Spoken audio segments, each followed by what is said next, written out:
UFC Fight Night, Lewis versus Spivak. Full card prediction, we got Derek Lewis, the Black Beast, taking on Sergey Spivak in the heavyweight division. We got a lot of big boys on this card, especially at the top, with Canadians the Shuku Iwan Cutelaba at 205, Waldo Cortes Acosta and Chase Sherman at 265, Muslim Salikhov, Andre Fialho, Cody Brundage, Rodolfo Viera, Jack Della, Maddalena, and Danny Roberts, and some good fights on the prelims as well. Cancellations are light heavyweights William Knight, Marcin Prokhnio, and bantamweights Jose Johnson, Vince Morales, and Kyler Phillips, and Jack Shore. Overall, still a pretty decent card. We're going to give you my predictions and my thoughts for UFC Fight Night, Lewis versus Spivak. If you're new to the channel, come on, subscribe. We got these predictions coming at you every single week. Comment your predictions down below in, the comment section. Check the description for my bets. With all that being said, let's get into the first fight of the night. If it can go, Natalia Silva and Tereza Bleda in the flyweight division. Tereza Bleda, 21 years old. By the end of 2022, she's 5'9", very tall, very, very lengthy in this flyweight division. Very good wrestler, very good grappler, likes to take the fight down, control it there, and ground and pound. Coming off a ground and pound TKO win on Maddalena right there, an armbar, a rear naked, another ground and pound TKO win as an amateur, went 8-0, beating Lucy Pudilova, who, guess what, is coming off a very good win inside the UFC in which she went out there and beat Yenon Wu by TKO in round number 2. And guess what? This girl, that's a flyweight, Tereza Bleda, was able to go out there and destroy Lucy Pudilova and win a unanimous decision. She's only 20 years old, which makes it so much even more crazy for Tereza Bleda. But fighting a girl like Natalia Silva is not going to be easy. Natalia Silva 1-0 in the UFC, only losing to Maryna Rodriguez recently, who's a top 5 women's flyweight in the world. Very good grappler, armbars over and over and over, submissions over and over and over. Out of all of her wins, half of them are coming by submission right there, a few of them by TKO, and only 2 going all the way to a decision. But I do believe this one will go to a decision. Betting odds are saying the fight's probably going to go to a decision. I would have to agree. Right here, Silva by decision, that is going to be my prediction. I think Natalia Silva is going to go out there, pressure forward on Tereza Bleda, defend the takedowns. I think we're going to see some good scrambles in the jiu-jitsu and the wrestling and things like that.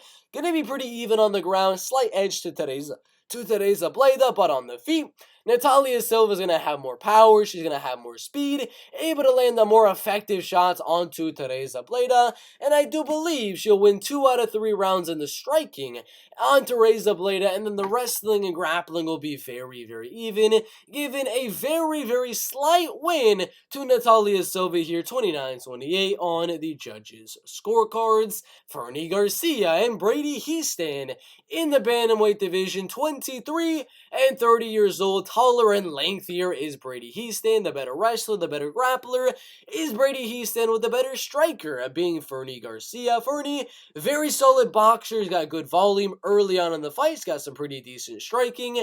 Later on in the fight, he tends to gas out just a little bit. And that is actually where I'm not actually going to go out there and say Brady's going to land those takedowns early on. I think if Brady's going to have some success here with the wrestling and grappling, I think it's going to be a little bit later into round number 2, round number 3. Round 1, Fernie's going to do very, very well, and I believe win round number 1, outstriking Brady Hiestand, landing the harder shots. But Brady's going to use that round as a feeling out process to gas out Fernie a little bit, and in round number 2, round number 3, that's where I believe Brady's going to start to mix in that pressure, come forward on Fernie Garcia, start to land his combinations on the feet, start to mix in those takedowns to control Fernie on the ground, attempt some submissions, attempt some ground and pound, and that's where I think Brady Hiestand is going to win round 2 and round 3 and get the unanimous decision. Maria Oliveira and Vanessa Demopoulos In the strawweight division, Maria Oliveira, 25, almost 26 years old, a lot younger, a lot taller, a lot lengthier, pretty good get-up game. Going out there in her UFC debut against a not a very good wrestler and grappler, good ground and pound and things like that. Very good at controlling the fight on the ground in Tabitha. Then she ended up fighting Gloria De Paula, who was able to mix in some takedowns, but Maria was able to get right up on a lot of those takedowns and use her height, use her reach to stay at range and, for the most part, outstrike Gloria De Paula. Vanessa Demopoulos is a pretty decent striker, I would say. Pretty good in the clinch. Good submission game as well, submitting Silvana Gomez Juarez. And mixing in some takedowns and things like that on Jin Yu Frey. But I do believe Maria Oliveira will be able to defend most of the takedowns of Vanessa Demopoulos and keep this one on the feet. One of the closest fights in the card.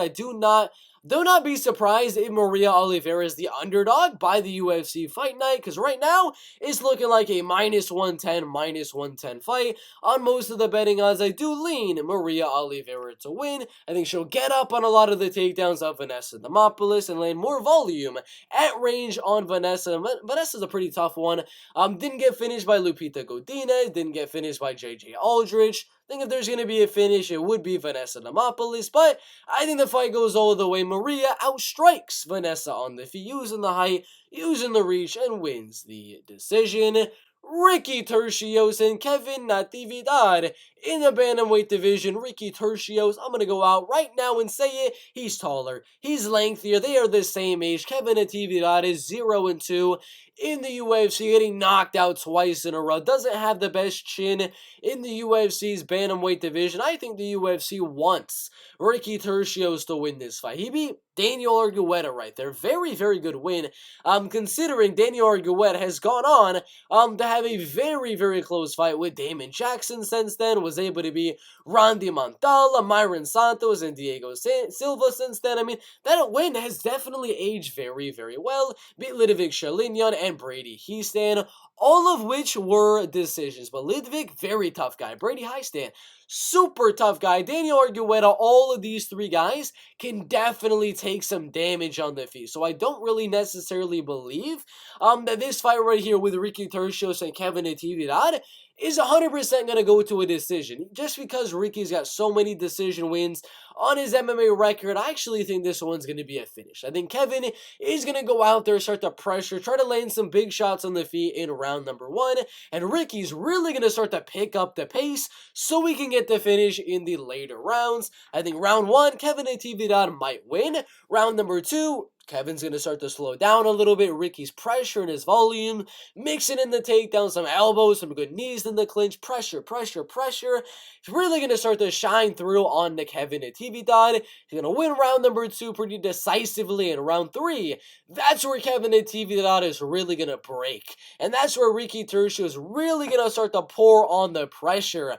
In my opinion, you have to land those big shots on the ground, attempt some submissions, and he's going to land something good on the feet. Ground and pound Kevin Natividad for a 3rd round TKO victory. Ricky Turcios getting his first TKO win and his first finish in the UFC. I got Ricky by TKO. Miles Johns and Vince Morales in the bantamweight division. Short notice, indeed, as Vince Morales was originally supposed to be fighting against Jose Johnson. I would have had Jose Johnson winning, but this definitely is a little bit of a closer fight. Same height, same reach, similar in age, really doesn't matter too much, and pretty similar in experience as well. Vince Morales, I would say, is going to be the better striker here. Was able to outstrike Draco Rodriguez for the most part in their fight, only losing to Chris Gutierrez, who's one of the best strikers in the bantamweight division right now. Jonathan Martinez, another one of the best strikers in the bantamweight division right now. Miles, not one of the best strikers, but he does have some significant power, knocking out Kevin Natividad and Anderson Dos Santos. I do believe if Vince Morales is going to win, he's going to have to play this striking game and out volume, pick apart Miles Johns on the outside, outstrike him for 3 straight rounds and win a decision. And Miles Johns is going to win. He's going to have to close the distance and land big shots. Going to have to be like Marlon Vera versus round 5, where Vince might be landing a little bit more volume, might slightly be the better striker, but Miles Johns needs to land something big every now and then. Then follow it up with a few takedowns here and there as well, and that would be the game plan of Miles Johns, in my opinion, and that's what I think he's going to do. I think he's going to land the big shots on the feet. Vince is going to land a little bit more volume. The judges are going to be like, I don't know who to give this round to, and then boom, a good takedown, a little bit of ground and pound, maybe a submission attempt to seal the deal for Miles Johns. I think he uses that to get himself a unanimous decision. Maryna Moroz and Jennifer Maia in the flyweight division. This should be in Brazil, if I'm being quite honest with you. It might be. If Jennifer Maia wins this fight or something, she might just get rescheduled for another fight at UFC 283, but this is a good one. 34 and 31 years old. Maryna is taller, she is lengthier, she is younger, not as experienced as Jennifer Maia, but doing very good recently, beating Sabina Mazo, Mayra Bueno Silva, and Maria Agapova, only losing a former champion, Carla Esparza, and Angela Hill. Her wrestling and grappling looked very, very good in her last fight. Striking also looked pretty even in my opinion, so this one's going to be really, really tough to call. I would say if you're betting on it, I'm going to give you an early sneak peek to the betting breakdown. If you're going to bet on this fight between the women Maryna Moroz and Jennifer Maia, only thing I would do would be a sprinkle on Jennifer Maia by decision at plus 200 once those odds come out, because Maia by decision is going to be 2-1. Maryna Moroz by decision is going to be 1-1. You're not going to get much value there, and I do believe it's going to be a split decision victory for Maryna Moroz.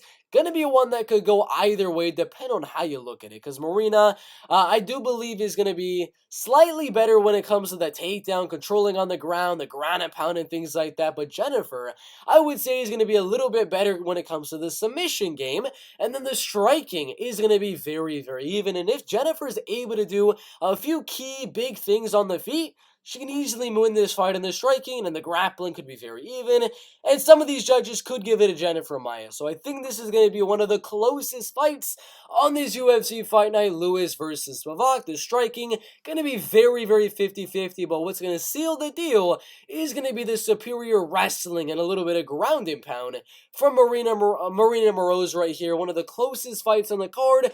I'm going to go Maryna Moroz, 29-28, 28-29, and 29-28 split decision. Zhalgas Zhumagulov versus Charles Johnson in the flyweight division. I feel pretty good about this one, weirdly.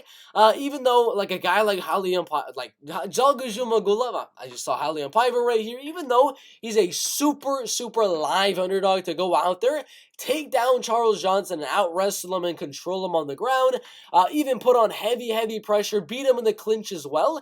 I mean, Zhalgas Zhumagulov is a super, super duper live dog. I mean, the Halion Paiva fight was a 50-50 one. That one could have gone either way. The Jeff Molina one was a 50-50 fight. That one could have gone either way. So a Charles Johnson fight, you might be thinking, why am I feeling so good about Charles Johnson when he came off a split decision on Jeff Molina, a top 15 flyweight fighter in the world? Well, the reason being is Charles is so much taller, so much lengthier than Zhalgas Zhumagulov, and he's pretty good at getting out of the clinch situations.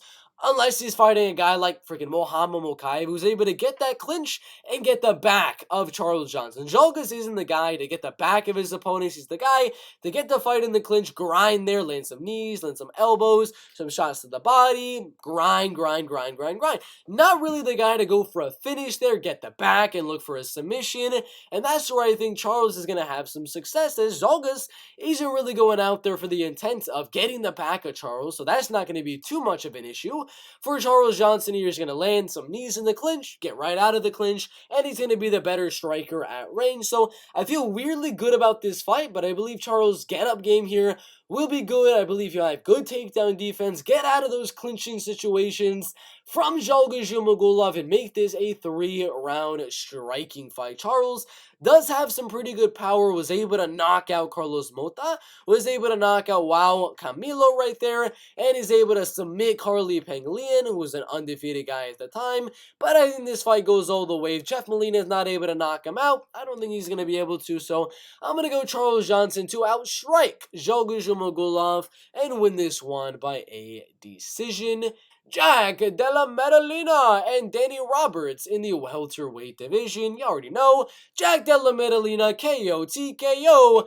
Round number 1, round number 2. Similar height, similar reach right there, but he is about 11 years younger than Danny Roberts. He's going to knock out Danny Roberts early on in this fight, like Michel Pereira did, like Francisco Trinaldo was almost able to do, and he's going to TKO him early on in this fight and get rescheduled immediately for UFC 284 against, I don't know, let's check the freaking welterweight rankings. Who are we going to give?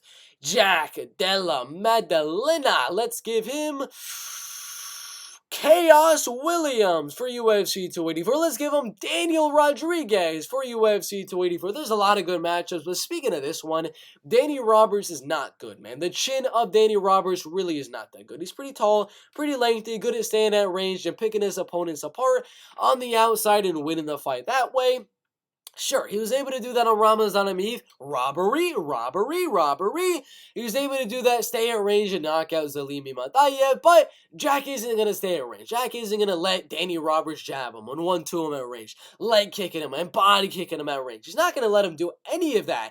In this fight, Jack Della Maddalena is going to close that distance, get Danny Roberts back to that cage, and he is going to throw hook after a hook after a hook, and he's going to knock out Danny Roberts. Yes, Jack Della Maddalena's nose might be a little bit cracked even after like the first jab of Danny Roberts, but it's cracked up after almost every single fight. So not to worry, Jack will get hurt a little bit. I mean, his nose will get hurt, not him per se, but he's going to get Danny Roberts back to the chin, back to the cage in round number 2 after gassing out Danny Roberts in a banger of a round number 1 and TKOing him on the feet. A little bit of ground and pound in round number 2. I'm calling this pure and utter domination from Jack Della Maddalena, Cody Brundage, and Rodolfo Viera.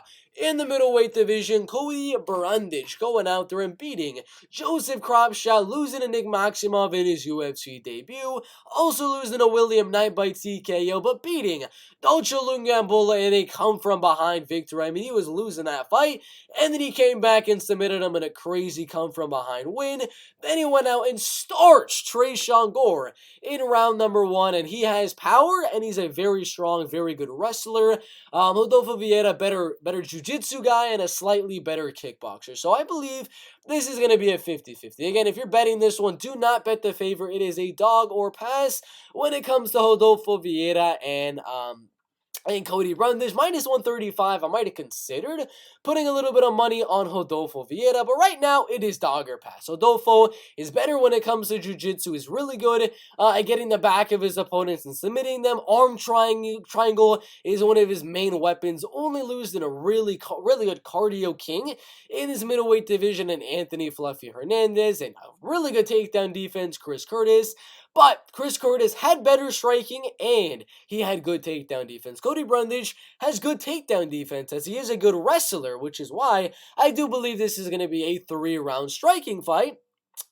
But is Cody Brundage the better striker? No. I do believe Rodolfo Viera is going to be the better kickboxer, going to be landing more volume on Cody Brundage, better kicks, better jabs, 1-2s, and things like that. It comes down to can Rodolfo Viera land that volume without getting caught by the power that is Cody Brundage. Because Cody Brundage has huge power in his hands to easily go out there and TKO Rodolfo Viera. If he's able to catch that chin of Rodolfo Viera and of anyone in this middleweight division, he can knock out almost anyone in this division. So I do have Rodolfo Viera winning by a unanimous decision, but Cody is live to catch that chin of Rodolfo Viera. I believe this is going to be 3 rounds of strike and a few takedown attempts here and there from Rodolfo Viera, maybe some clinching and Rodolfo trying to get the back of Cody Brundage, but overall, mainly a striking bout, Rodolfo by decision.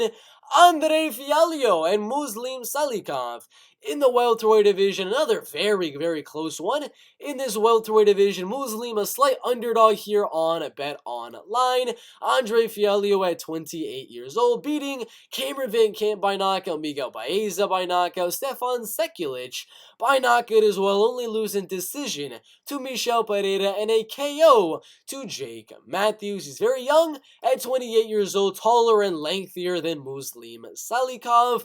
Muslim going out there beating Francisco Trinaldo, Elizu Zaleski, and Lorenos Terapoli, and Nordin Taleb. A lot of very solid guys in the welterweight division. A lot of them earlier on with a TKO and only losing to Jingliang Li, I believe, in round number 2. I believe Muslim Salikhov wins round 1. He's going to mix in some takedowns there, land some good spinning back kicks to the body like he usually does, land some big shots, and he's going to rock Andre Fialho. Now, don't get me wrong.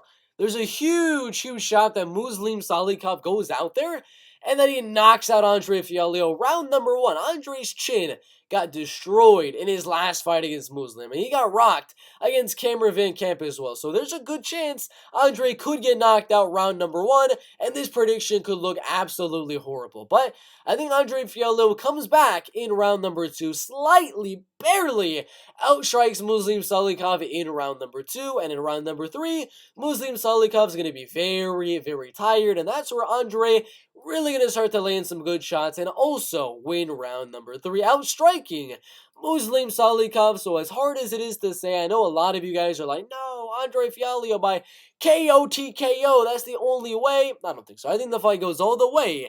I'm going to go the plus 105 underdog, Andre Fialho, to win this one by a unanimous decision. Chase Sherman and Waldo Cortes Acosta in the heavyweight division. Waldo fighting a week ago, like not even being wrong here. He fought a week ago against Jared Vanessa, was able to win by unanimous decision, and is coming back 2 weeks later to fight Chase Sherman after his leg got absolutely destroyed in the Jared Vanessa fight. He's coming right back, and he's 31 years old, same height, same reach, better striker than Chase Sherman. He's bigger than Chase Sherman. He's got good takedown defense, and you already know what this is going to be. A 3-round striking fight. Chase Sherman, he's got okay leg kicks, but not as good as freaking Jared Vanessa, which leads me to believe this is going to be 3 rounds of just straight up boxing. Not really any kicking here. Few kicks here and there from both guys. A few leg kicks here and there from both guys. But mainly, this is going to be a boxing bout from Waldo Cortes Acosta and Chase Sherman.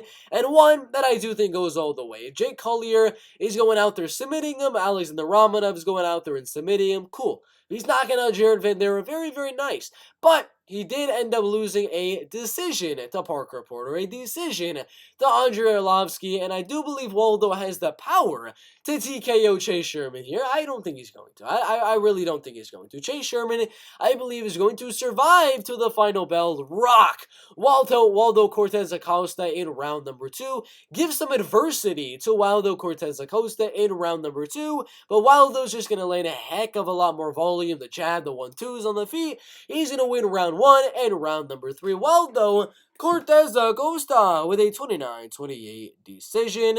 Iwan Cutelaba and Kennedy Nzechukwu in the light heavyweight division, 28 years old and 30 years old in the light heavyweight division. Kennedy beating Carlos Ulberg, beating Danilo Marquez. Carl Roberson in the light heavyweight division, losing to Dawoon Jung as well as Nicole Negamarianu. That was a robbery. But he's taller, he's lengthier than Iwan Cutelaba. He's the better striker. And as we saw in the Carl Roberson fight, it was Kennedy Nzechukwu. I don't know what I'm saying right now, but you can kind of get the gist. Kennedy looked like an African wrestler, not an African savage. Taking on Carl Roberson, his wrestling and his grappling and his ground and pound, his control. It all looked very, very good. And for Iwan Cutelaba, he's got to be scared coming into a matchup like this, getting submitted in his last 2 fights, beating Devin Clark right there, mainly because he was able to land that takedown and start ground and pounding the heck out of Devin Clark, getting a close fight with Dustin Jacoby because he landed the takedown and was able to ground and pound the heck out of Dustin Jacoby. That's the only reason he's winning and getting close on these fights. I don't believe he's going to go out there and dominate Kennedy Nzechukwu on the ground. I believe this is going to stay on the feet, and Kennedy Nzechukwu is going to go out there, catch Iwan Cutelaba on the feet, and ground and pound him a bit on the ground as well. Don't think this one goes all the way. Very unlikely that an Iwan Cutelaba Kennedy Nzechukwu fight is going to go the full 3 rounds. I mean, talk about crazy. If this one goes all the way, That is just going to be absolutely insane. So I do have Kennedy and Zhalgas plus 120 inside the distance to get a ground and pound TKO, which is going to be plus 165. Good fight in the light heavyweight division, either an E1 early round 1 knockout, or E1 goes for that early round 1 knockout, and Kennedy is able to do what he did with Carlos Ulberg and TKO him in the later rounds. That's kind of what I think. Kennedy in second or third round by TKO. Derek the Black Beast Lewis and Sergey Spivak. In the heavyweight division, Sergey Spivak, 27 and a half years old. They're both 6'3", pretty similar in reach. The age, yeah. Sergey is about 10 years younger than Derek Lewis right there. Not as experienced. Obviously, Derek is 10 years older than Sergey Spivak, and he has 2 times the amount of fights as Sergey Spivak, but you already know. I know Taito Iwasa didn't go out there and wrestle Derek Lewis, didn't go out there and destroy Derek on the ground. I know Taito Iwasa, Sergey, and Cyril Gane, they weren't going out there and grappling and wrestling with Derek Lewis. They weren't dominating him on the ground or anything like that.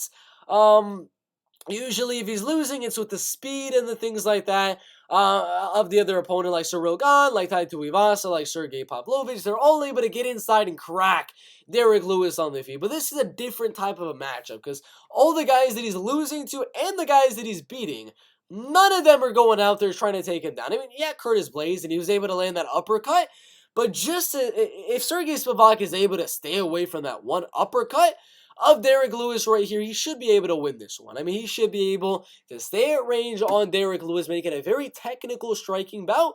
Throw a jab, feint the takedown, have Derek try to defend that takedown, get the fight close, clinch up with Derek Lewis, and work trips. Not gonna want to come in for a double leg, not gonna want to come in for a single leg. Anything like that. That's not the game plan of Sergey. We saw what happened with Curtis Blaydes.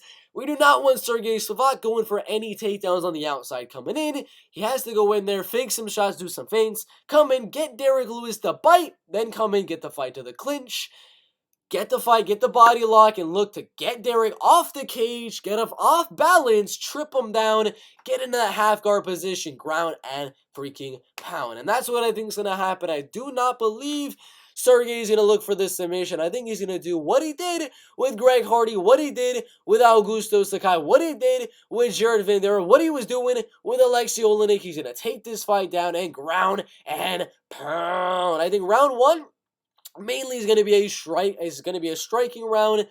Derek might win the round because he lands something big. Sergey might win the round because he's landing a little bit more volume. Round 2, Sergey's going to find his range, figure out to find that timing, and he's going to land the takedown towards the end of round number 2. Round number 3, he's going to figure out that time. He's going to get the takedown easily in round number 3, and that is where Sergey Spivak really is going to start to freaking ground and pound, elbow, and cut up Derek Lewis in round number 3. And that's where Sergey Spivak is going to TKO Derek Lewis in midway through this fight. Right before championship rounds, I think Sergey will get that trip takedown in round number 3 and ground and pound TKO the former title challenger in Derek Lewis. Good fight though, Sergey Spivak and Derek Lewis. I got Sergey winning round 1, winning round 2, and TKO in Derek Lewis in round number 3. That is it for today's full card predictions. UFC Fight Night Lewis versus Spivak. 13 fights on the entire card. I got Natalia, Silva, Brady, Hiestand. Slight underdog on some bookies, slight favorite on others. Maria Oliveira, Ricky Turcios, Miles Johns, although that's a 50-50. Maryna Moroz, although that's a 50-50. Charles Johnson, Jack Della Maddalena. Rodolfo Viera, although that's a 50-50. Underdog, Andre Fialho. Waldo, Cortes, Acosta, Kennedy, and Zhalgas, and Sergey Spivak. Those are the full card predictions. Like and subscribe. Put your predictions down below. Like this video. Comment your predictions as well. Thank you guys for watching. We'll see you in the next one.